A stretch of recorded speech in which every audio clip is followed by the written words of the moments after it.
lesson, we are gonna learn kanji with ushi. Here we go!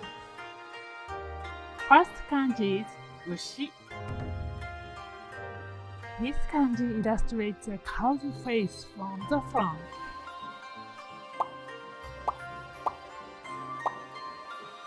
This kanji is ushi.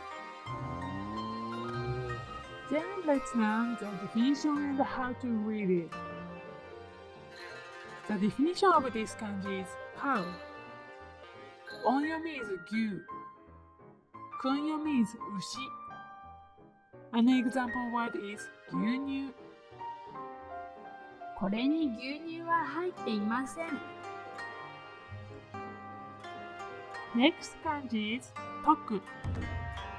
An-chan said that cow next to the temple is special.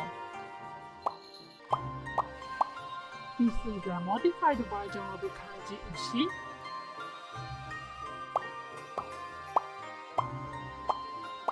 And this is a kanji tera, meaning temple. This kanji is toku. The definition of this kanji is special. Onyomi is toku. There is no common kunyomi reading. An example word is 特別。今日は特別セールです。見てくれてありがとう。If you like this video, please subscribe. また